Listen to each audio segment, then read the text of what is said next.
నాన్నగారు ఇక్కడ సంతకం ఇక్కడ సంతకం. ఓ పెద్దరాయుడు ఏం చేస్తున్నావు?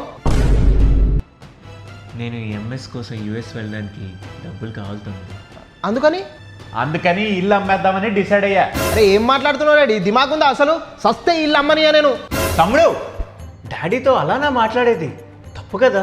తప్పులు తెలుసుకునే స్టేజ్లో వాడెక్కడున్నాడు రా, అందుకే ఈ పనికి అడ్డుపడుతున్నాడు. అడ్డుపడకపోతే ఆడి మీద నీకున్న గుడ్డి నమ్మకానికి తాత ఇచ్చిన ఇల్లు అమ్మేస్తావా? మనం ఏడుంటాం? కిరాయి కొంపలో ఉంటామా? సర్లే డాడీ, తమ్ముడికి ఇష్టం లేదంటే వదిలేసి నా కష్టాలు ఇవ్వ నేను పడతాను.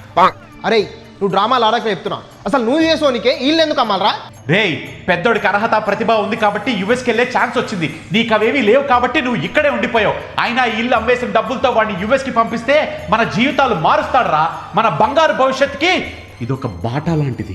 బాట చెప్పేం కాదు, ఆయన మీద పెట్టే ఇన్వెస్ట్మెంట్ డెడ్ ఇన్వెస్ట్మెంట్. అది అర్థమైతలేదు నీకు? అలా అనకరా తమ్ముడు.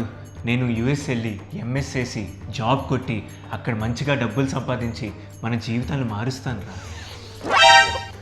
అబ్బా వచ్చిండయ్యా పెద్ద కొడుకు ది గేమ్ చేంజర్. మా జీవితాలు ఉద్ధరించడం పక్కన పెట్టు, నువ్వు అక్కడనే ఓ పిల్లని చూసి పెళ్లి చేసుకొని ఆన్నే సెటిల్ అవుతావు. మాకు తెలియదా? ఎంతమందిని చూడలే మార్కెట్లో. లేదు తమ్ముడు, నేను యూఎస్లో సంపాదించే ప్రతి రూపాయి ప్రతి డాలర్ మన ఫ్యామిలీ కోసమే ఖర్చు పెడతాను. అందుకే అన్నారా, పెద్దోడి మీద పెట్టే ప్రతి రూపాయి మన బంగారు భవిష్యత్తుకి పునాది అని. మరి నా మీద పెట్టే రూపాయి బూడిదలో పోసే పన్నీర్ రా. Ready non sense. సంసారం ఒక చదరంగం, అనుబంధం ఒక రణం. నవ్వుకోండి, బాగా నవ్వుకోండి.